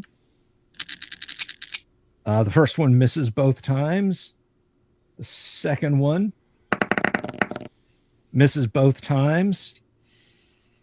And the last one is trying to get around and attack your fighting man with a spear. Well, he's more than a fighting man. Unfortunately, he is struck both times. Oof. Yeah, he cries out in pain, but he does not blench. There's a lot of blood on the ground. These things are still up. Let's get party declarations. Now you guys are under the effects of a prayer spell. And a prayer spell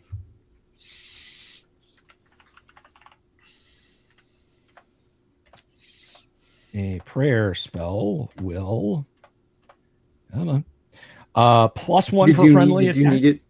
Did you need me to bring it up? I got it up. Okay, you got it. Is a +1 for friendly attacks and saving throws, and -1 on enemy dice. However, once it's uttered, you can do other things like chant, unlike chant. So you have cast your prayer spell. And what I'm going to do here is, even though you guys are not in the cave, I'm going to set up some miniatures so everyone can kind of get an idea of where they are in the room that you're in. So give me just a hot second to do that. Just 1 minute. Else, just how you can. I didn't a wave of mutilation. I didn't say moo. I said boo when we were getting attacked. I don't much care for the creatures we fight to get their turn at combat. I mean, lowing at them may just get their attention. It may weird them out so much they surrender. In fact, You should try that. So,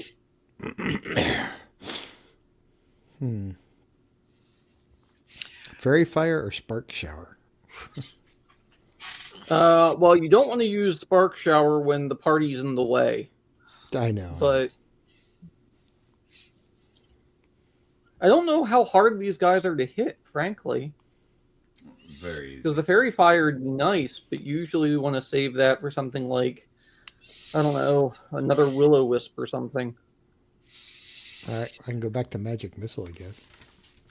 Well, though, to be fair, it's not like we're going to be using, like, the ring resets the fairy fire tomorrow, doesn't it? Mm-hmm. So, I mean, why not, you know? I've already burned most of my spells. We'll probably be having to rest soon. Well, I have some left, but I'm usually the one that runs out of spells first and goes, okay, I'm useless now. Yeah. I've been having to heal everybody, so, like, you know, all my spells go pretty much instantly. We wake up and there they all go, you know? Okay, well, I'll just so go with fire. I'll just go with fireball. That'll make it. No, I'm just kidding. all right, so the cave is not much bigger than the space where you guys are all crammed in. Here is the halfling. She has not thrown a stone yet because she does not want to brain one of the party members. Here, of course, is Holder, Elminar, your new ally, and Durek and Paul. So they are pressing forward. They quite literally smell blood, so they are wishing to push that attack as much as possible. And let's get declarations, please. We'll start at the top of the order. Tim, what is Elminar doing? I'm going to go with magic missile again. All right. Same guy or different one? Pick the same guy. We'll knock at least one down, hopefully. All righty. And Holder, you have cast prayer. Now what do you wish to cast? I can't, like, how many are left? Are there any uninjured left? I'll ask that. There are a couple that have not taken damage. Okay. Do any of them look bigger, beefier, faster, stronger, better? No, they all look about as able as the others. Just they're twisted and mangled and mutated in different directions. I'm going to try and cast continual light on one of them in the back and see if I can blind him. Alrighty, and Derek, I guess you're trying to make mutant cutlets still. Yes. Alrighty, and Gonzalo, same likewise. Yes. All right, let's roll initiative, and we are to actually Dooms. It is your turn. D6, please. And a 1. Okay, is entirely possible. I may tie with you on that, and we get simultaneous combat. We shall see. All right, I got a 4. That is not the case. So these are at -1, and both of those miss. All right. The second one, Sorry. second one attacking Derek. That's quite all right. Misses again. 2 attacking Gonzalo. Here, I'm going to speed this up. So you got once.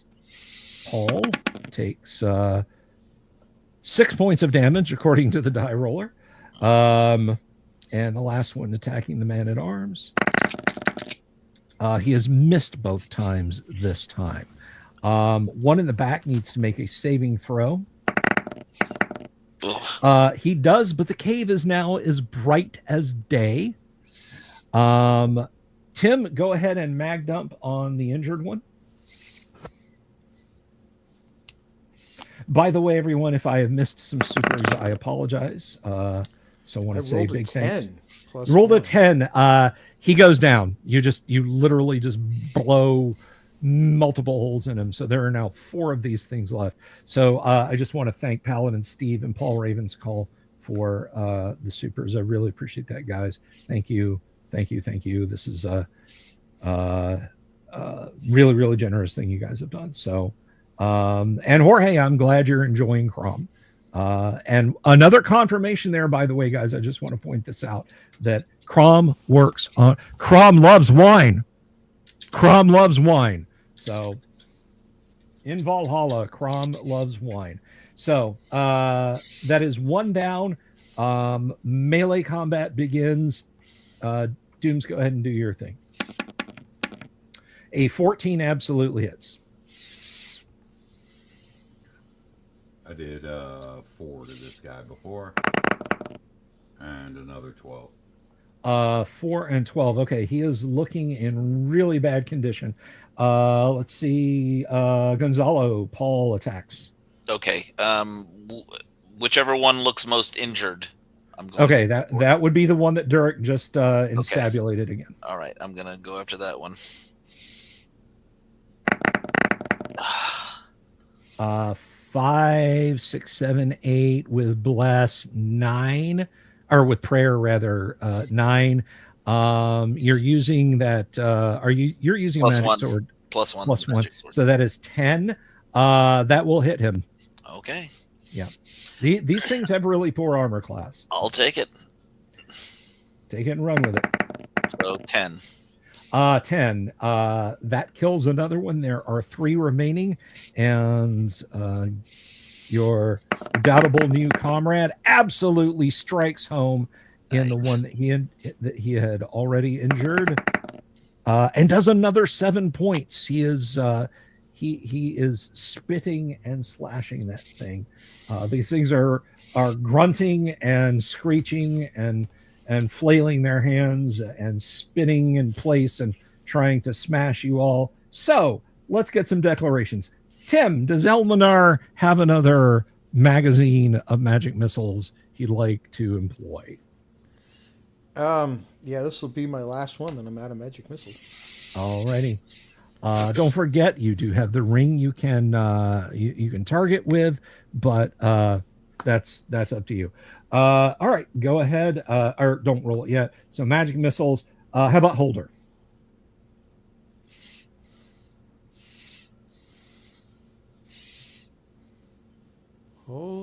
Dane? Sorry about that. I was having somebody asking me questions. There's nothing else I can do. So there's other things I could do, like, I don't know, run in and beat them over the head with a frying pan, but I'm not going to. So Okay. I have done my job. Alrighty. And again, the halfling is refraining from throwing stones because she doesn't want to brain anyone in the back of the head. All right. Then I'm guessing Jurek and Paul are going to continue to do their things. So let's roll initiative. And Paul, it is your turn. D6, please. A mighty 6. It is a tie. So simultaneous combat. Tim, go ahead and cut loose with your mag dump on the next one. And all 3 of these are injured to a greater or lesser extent. 5 plus 1. Well, no, that's 5 plus 3 because you're getting a +1 Right, per die. 8. So 8. Yeah, you blast on 1. Let's see. 1, 2, 3, 4, 5, 6. All right, it is one of the ones that Derek is fighting. So you blow holes in that one, and he doesn't like it at all. Not Derek, the mutated thing that you're fighting doesn't like it. All right, Dooms, go ahead and make your attack. That will hit handily. Very well. 10. Between the magic missiles, your previous blows, and everything, you end its miserable existence. There are now 2 of them. Go ahead and make your attack, if you would, please, Gonzalo. 19. No need to add anything up. That hits. Plus 5, so 10. So 10 points of damage. And Plus bless, or is it bless or? Yeah. Okay. No, it's prayer. Prayer. But still. All right. That is the one you were previously fighting. So down it goes. There is one left, but remember, this is a simultaneous combat round, so things can still happen. And your spearman misses. Now, we will do black for the 2. Let's. Those both miss Durek.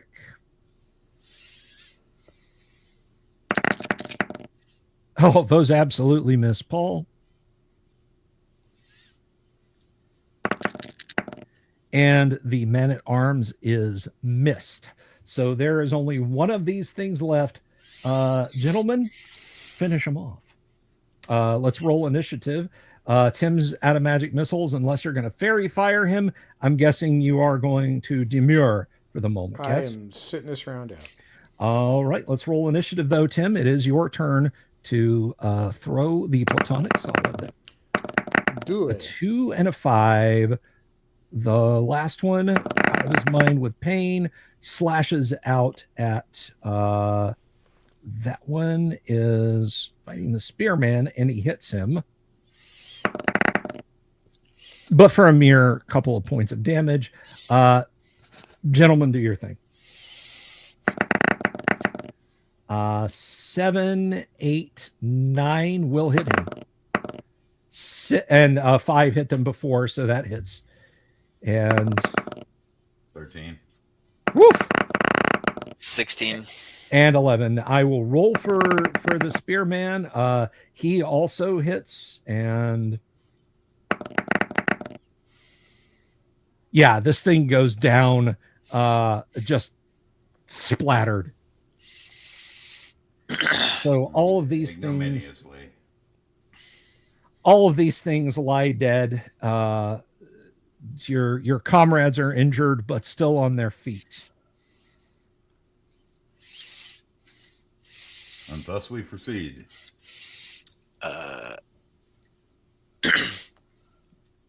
Yeah. I mean, Elminar may need some time to recharge his batteries. Well, I still have the ring. I still have web and some other, and haste and Okay. things. On we go then. I do want to. These things don't even have much in the way of clothing or anything, right? Oh, none at all. Okay. All right. Then Like literally the only thing they had covering them were the crude wooden shields. Okay. Let us consider, though, with the magic user spells, that we may not want to be directly charging in if they are casting, say, web as an example. I will consider no such thing. I recall Could end we up in a peeled sticky you off a situation. magnetic plate. Well, indeed, your friend the wizard must consider my movements. Freaking paladin. Every time. Just blast him with a fireball. He'll learn, or he'll be dead. Very well. If in the greater glory of my God. Hit him with haste. Okay, well, I guess we move on. Okay, so heading back out of this cave, you go back to the junction. Left takes you into a large open gallery. There's a terrible reek here. It is not at all a pleasant place to be. There are many tunnels that lead out of this place. There's as you have your bucket of light, it's really easy to see. You have a tunnel off to the left. You have one to the north, not directly across from you. There's a tunnel to the south that's kind of to the right. There's a tunnel to the another tunnel to the north. So yeah, you've got lots of tunnels. Basically, if we think of this in terms of a clock, you guys are at 6 o'clock. You have a 9 o'clock. You have an 11 o'clock. You have a 1 o'clock, and you have a 5 o'clock. We follow the left, as you have said, Paul. Yep. Whichever wall takes us to the left, so we can hit everything. Okay. So going to the left, there is a 20-foot wide tunnel, and you come out into a cave that is about 30 feet north-south, maybe 15 feet deep. There are 9 mutated humanoids in here. All of them are squatting on flattish boulders. They are in a semicircle.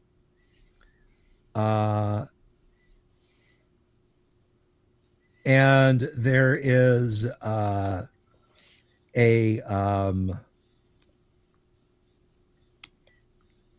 let's see.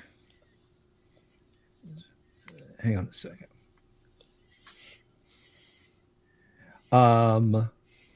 There is sort of a mutated thing that looks kind of female-ish. It's got fangs. It's got armor made out of thin stone plates, 3 fingers on each hand, and she's grunting at the others as you are walking in. And I tell you, as the inner Marquesa, this false Marquesa will bring death and destruction. And she looks over her shoulder as you walk in. I have told you! Kill her now!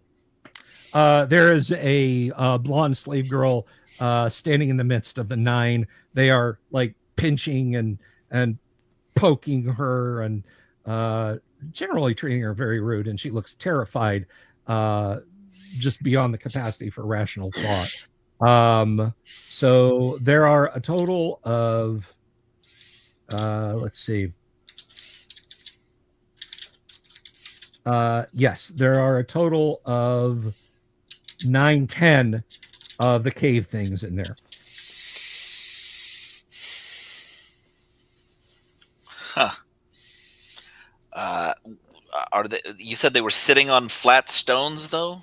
Yes, they are sitting on flat stones. The other 2 are standing up. The one that refers to herself as inner Marquesa is holding her arm, like holding her tight so she can't writhe away. And there is a stoop-shouldered thing with a mouth that looks like 6 inches broad, and his left hand just appears to, like, out of the flesh, it just kind of turns into a stump made of sharpened bone. Ew. Yeah. And they are turning on you guys. So what are we doing, guys? Let's start with Tim. What is Elminar going to do? I don't know, guys. Are we attacking or are we? What are we running? All right. Well, if we're going to attack, I'm just going to cast haste and let you guys fight it out. Yeah. Perfect. All right, you guys are in a small enough area that you will haste the other creatures too. Oh, well, that's a bad idea then. Yeah. Fairy fire might sound like a better idea. Okay, you can well, light them up to target them. they certainly won't be. We certainly won't be able to miss at that point. I guess I'll cast Spiritual Hammer. Alrighty. The cave is still too crowded as far as a melee environment for the halfling.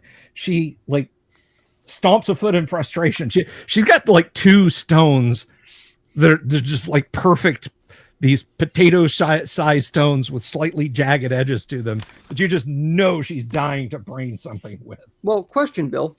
Yes. What if I just hold her up on my shoulders? She's still going to be throwing in a melee, but her chances are a little bit better that she will not hit one of your comrades. That's good enough for me. Okay. All right. So you're not spiritual hammering. You are giving her a piggyback, right? Pretty much. All right. So basically, you're going to spend this round explaining that to her and her clambering up on your shoulders. Got it. Okay. Durek and Paul and the Spearman, you guys are all going to engage this round. The ones sitting on the flat stones are kind of shuffling backwards at the sudden appearance of destroyers. Let's go ahead and roll initiative. And I think we'd come all the way back around to Tim for initiative. I rolled last time, I think. Oh, you rolled that? Okay. So D6 then for you if you rolling every die but. What happened there? A 6. Okay. And a 4. All right. Let me just go ahead and get our redoubtable new friend's stab out of the way. He stabs at the fellow who has a conical bone growth where he should have a hand. And let's see. That is a 13. Oh, he absolutely hits. And these are human sized, by the way. These are not large. So, all right, yeah, he jabs it in, and swings his bony hand back. Go ahead and make the attack. There, Dooms. That hits. That will absolutely smash into him. 6. All right. Wait, are these not the same things we just fought? They're different looking. Okay. I mean, they're twisted and mutated looking. The female with the 3 fingers on each hand and the big fangs is literally the most human like you've seen so far. But they're not large, is my point. No, they are not large. Okay, gotcha. I think we can do this now. I did not see if you die rolled there. Who are you talking to? Do you? Oh, Yeah. Okay, I haven't rolled anything. All right. Well, do that thing. 17. You will absolutely hit. Okay. And are you going after the female or the guy with the stabby hand? Is the female seem like the leader? Yeah, actually, I'm gonna go up to the female then. All right. So that is a hit. This plus 5, so 6.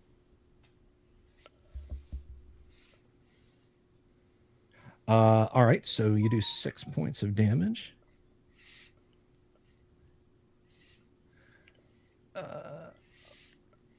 All right. She bleeds quite profusely and did not like that at all. She will try and strike you back.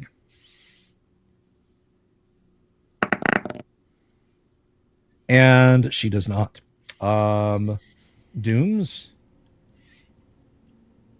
Durek is under duress. Right on. However, it does not succeed in hitting you. Blast it off with the shield. Alrighty, and I think that is it. They are now glowing. You guys are at bonuses to hit them. The halfling is sitting up on your shoulders, and she has 2 stones she can throw, and then she's out of ammo.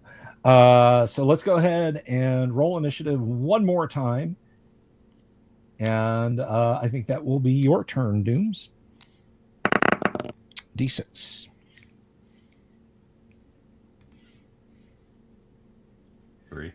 A 3. Also a 3. So we will do missile fire first. Oh, I'm sorry, Tim. Was Ominar casting any spells in the new round? You have successfully fairy fired all of those. I'm staying out of the way. All righty. 11 will hit, and given her altitude, the odds she has hit one of you guys is small. Yeah, no. She does not brain a character. She instead pots the female with a nice sharp stone, and said female goes down. Like, it strikes her between the eyes. The fellow with the stabby hand cries out in dismay and leaves off his attacks and runs to her side and throws himself on top of her, holding her in his arms. Gentlemen, you may attack him at your leisure. All right. Does this guy, do we get a... Treat him as prone. Treat him as prone. That will hit. AC 6. 8 damage. 8 damage. Yeah, I mean, at this point, you slay him where he lays on top of that thing. And the ones sitting on top of the stones are they're nodding and so on. And one of them points at you and says, "You are mighty. We would parley with you." And that's where we're going to leave it off for the evening. So a moment of blood and death in the strange caves of the Slaver's Stockade. Gentlemen, I will be out of... we will game one more night. And then next Wednesday, I will be out of town. So thank you very much to all of those who participated, especially Gonzalo, man. Thank you for going for the long haul tonight. I know you must feel like crap. I want to say a big special thanks to Paladin Steve and Paul Ravenscall again for the supers. I really appreciate it. Thank you to all of my players. Thank you to everyone out in the audience. Folks, if you haven't already, click the subscribe button, click the bell icon for notifications. It really super duper helps. I'm going to get on out of here. And for the time being, and until I can explain what's going on, everybody enjoy the Owl Bears. And I will see you all tomorrow night. Peace, Godspeed, take care of yourselves. See you, man. Have you seen my owl bear?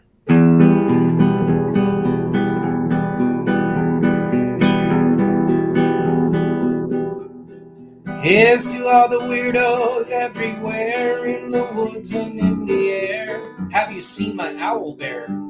Should I shave off all my hair?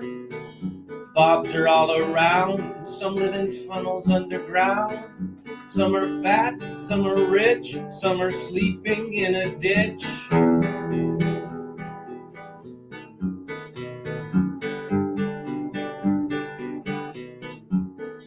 Can you ride a crooked horse without a saddle way off course?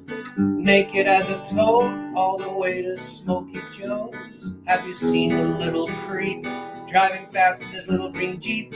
He smells like fish and brandy, but his rotten teeth look dandy. Take me to the show, I don't care if fast or slow. From action flicks to dancing dicks, just take me to the show.